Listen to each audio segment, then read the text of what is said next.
Indonesia, bangsa dan negara, rumah ideologi Pancasila. Bismillahirrahmanirrahim. Pemirsa tercinta yang dirahmati Allah Tuhan Yang Maha Esa, bersua kembali di kanal Hikmatologi. Monolog sederhana mengajak diri kita masing-masing berpikir kian melembut, cerdas, dewasakan hati nurani. Berdasar kitab suci agama kepercayaan yang kita yakini, tentu saja menjunjung nilai luhur Pancasila niscaya bagi kita untuk sehari-hari.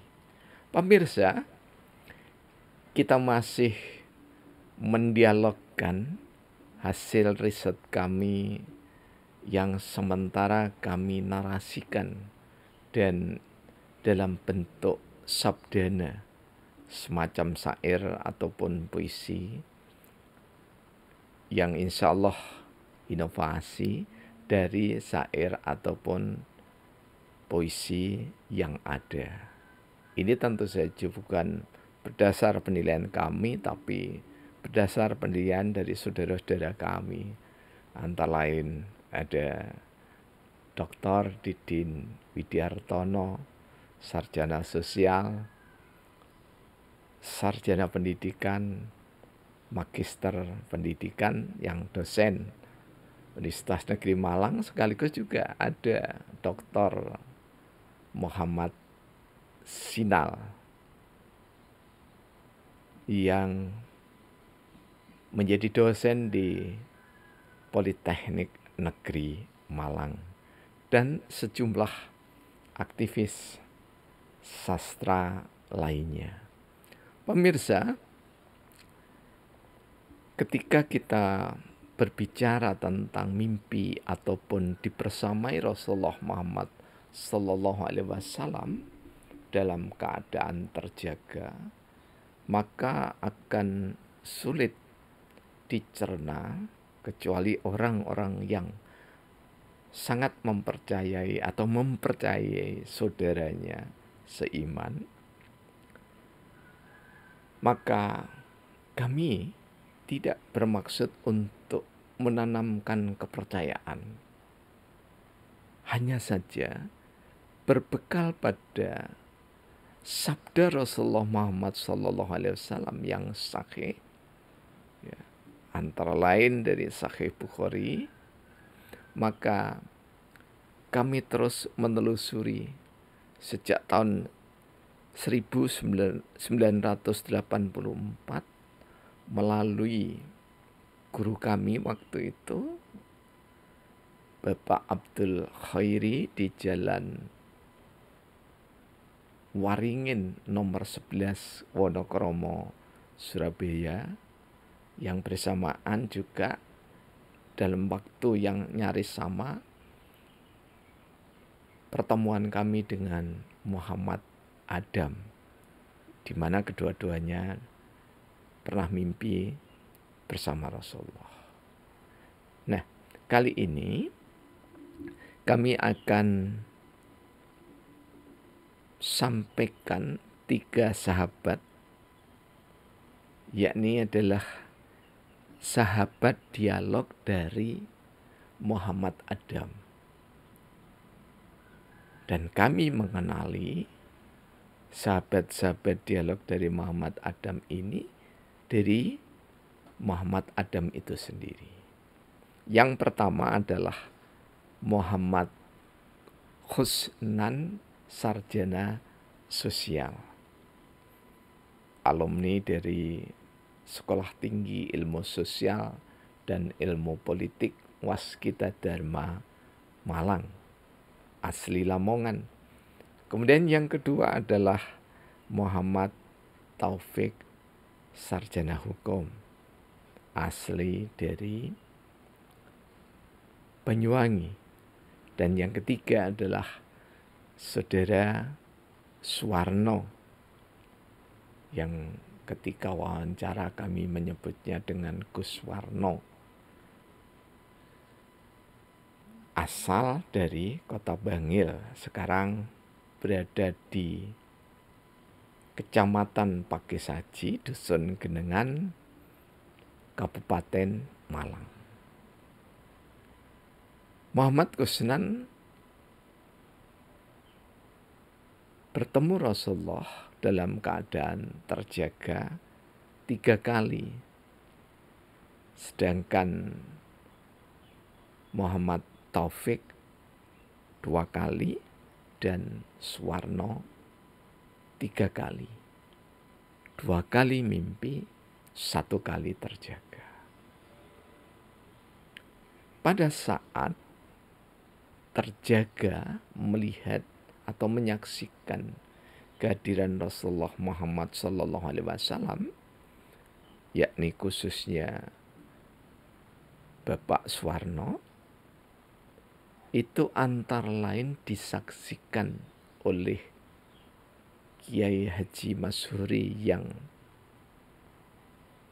kasyaf, ya, sekaligus hafal Al-Quran, juga disaksikan oleh para pembina Pondok Pesantren Hamalatul Quran Kediri, Jombang, yakni adalah Ustadz Muhammad Faik Faizin, Magister Pendidikan, kemudian Kiai Haji Agus Budi Santoso dan Kiai Haji Abu Haidar. Di samping juga ada sejumlah jamaah yang hadir ketika itu. Menjadi saksi dalam pengertian adalah karena waktu itu ada 3 orang, yakni Suwarno, De Mugi Ramdhani, dan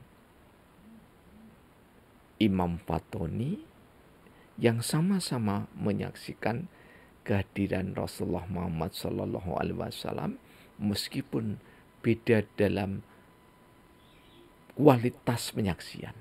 Artinya bahwa antara 3 orang ini ada yang melihat betul Rasulullah Muhammad SAW dengan wajah agung dan seluruh tubuhnya, meskipun wajah agung ini masih diselimuti dengan cahaya, yaitu saudara Mugi dan Suwarno. Sementara Imam Fatoni, Kiai Haji Imam Fatoni, yang sudah 38 kali mimpi dan juga menyaksikan Rasulullah, ini melihat secara langsung, bahkan ketika Rasulullah SAW itu berjalan. Di majelis itu selain yang kasyaf adalah Kiai Haji Masyhuri, juga termasuk di dalamnya adalah Kiai Haji Imam Fatoni dan Muhammad Adam. Karena itu penguatan data insya Allah sangat akurat.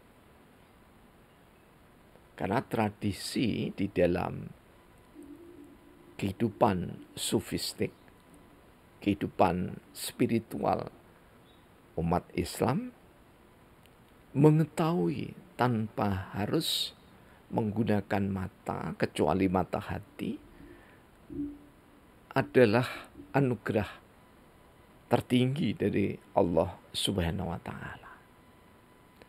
Nah, jika di antara panjenengan ada yang tidak mempercayainya, maka itu adalah hak sepenuhnya dari panjenengan semuanya, dari Anda semuanya. Dan kami sekali lagi tidak berusaha untuk meyakinkan panjenengan. Hanya saja bagi mukminin dan mukminat yang senantiasa mengucapkan salam di waktu tahiyat di dalam sholatnya, Assalamualaikum ayyuhan nabiyyu warahmatullahi wabarakatuh. Nah, salam itu dijawab oleh Rasulullah Muhammad SAW. Ini adalah bagian dari keyakinan mukmin dan mukminat. Karena memang hadis-hadis yang sahih menginformasikan tentang itu. Sekali lagi, jika Anda tidak mempercayainya, itu adalah hak mutlak dari Anda semuanya. Tetapi yang kami jadikan informan dalam riset kami yang kami dahului dengan in-depth interview atau interview mendalam ini, kami sampai dengan mewawancarai itu, menanyakan kebiasaan ibu dan bapaknya, kebiasaan kakeknya, bahkan yang tahu juga kebiasaan dari buyut-buyutnya. Mengapa sampai pada tingkatan buyut? Karena kami mendapati di antaranya semua informan yang kami sebut, jadi mulai dari pertama, kedua, sampai dengan ketiga sekarang ini, berlatar dari keluarga yang ahli tirakat. Di desanya atau di kotanya, beliau-beliau itu disebut sebagai sesepuh, sebagai kiai, sebagai ustadz, sebagai tokoh. Disebut kiai tidak selalu berkonotasi ulama yang memimpin pondok pesantren. Namun juga kiai itu ada kiai yang keahliannya ruqyah atau dalam bahasa Jawa sembur suwo. Jadi yang ditugasi oleh Allah untuk mengobati ragam penyakit. Demikian juga dari 3 orang informan kali ini. Jadi dari keturunan di atasnya atau kakek, nenek, dan buyut dari Husnan, Muhammad Taufik, dan Suwarno, ini memiliki kegemaran takaruf ilallah, mendekatkan diri kepada Allah. Di antaranya sangat meyakini selawat yang tertinggi, teragung, dan termulia itu adalah sholawat Ibrahimiyah. Seperti yang ada di dalam buku ini. Jadi ini diterjemahkan ke dalam bahasa Indonesia menjadi karunia berselawat. Dan selawat Ibrahimiyah itu oleh Syekh Yusuf Ibnu Ismail Al-Nabhani ditempatkan sebagai urutan pertama, yang utama, yang tertinggi. Mengapa? Karena selain mutawatir dari segi riwayatan, juga satu-satunya selawat yang dibaca ketika kita sholat apapun. Bahkan sholat jenazah pun itu membaca selawat Ibrahimiyah. Dengan demikian maka kami sangat meyakini bahwa kitab ini ada di antara kitab-kitab agung yang menulis tentang hikmah tentang berselawat, wabil khususnya selawat Ibrahimiyah. Karena itu jika ada yang bertanya, Bacaan apa yang perlu diistiqomahkan? Bukan dipaksakan ya. Diistiqomahkan setiap hari di luar sholat. Dalam riset kami, di antara 9 orang itu adalah mengekalkan atau istiqomah di dalam membaca selawat Ibrahimiyah. Nanti juga pemirsa akan mendapati bahwa selawat Ibrahimiyah juga diamalkan oleh saudara-saudara kami yang menjadi informan di dalam kajian tema mimpi dan dibersamai terjaga oleh Rasulullah Muhammad Sallallahu Alaihi Wasallam. Dan kami sekali lagi mohon maaf ya, pada para ustadz, ulama, kiai, tuan guru, para sesepuh dan yang lainnya. Mengapa kami melakukan riset ini? Karena supaya kami sendiri dan juga saudara-saudara kami yang sudah 2-3 kali sampai ada yang puluhan kali, bahkan ada yang ratusan kali, dapat menginspirasi kami sendiri, memotivasi kami sendiri untuk kian mencintai Rasulullah Muhammad Sallallahu Alaihi Wasallam. Di antaranya adalah melalui bacaan salawat Ibrahimiyah. Tentu saja harus diejawantahkan, diwujudkan wasilah ini melalui upaya kita optimal untuk mewujudkan akhlakul karimah. Karena membaca selawat Ibrahimiyah tanpa diiringi praktek keseharian, menerapkannya untuk keselamatan diri kita, orang lain, dan lingkungan, maka itu sungguh selawat yang dibaca hanya dengan lisan saja. Namun tidak mengapa. Kalau mampu kita masih dengan lisan, belum mewujudkan, mempraktekkan dalam kehidupan sehari-hari, maka insya Allah kami meyakini bahwa selawat Ibrahimiyah yang panjenengan lantunkan sehari-hari, mungkin 3 kali, mungkin insya Allah 5 kali, 7 kali, 9 kali, 11 kali, 33 kali, 41 kali, 100 kali, 200, 333 kali, dan seterusnya. Mengapa harus dihitung? Ya karena kita ini memiliki keterbatasan. Keterbatasan kesempatan. Seperti hari ini. Ya, kami masa libur. Ya.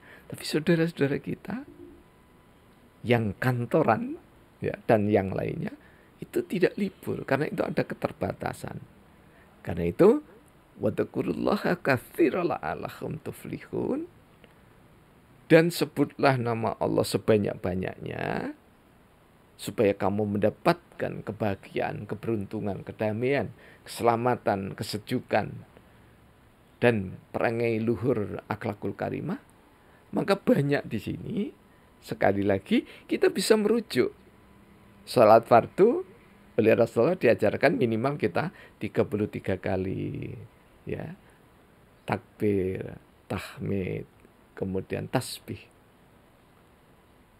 Minimal 1 kali la ilaha illallah Muhammad Rasulullah.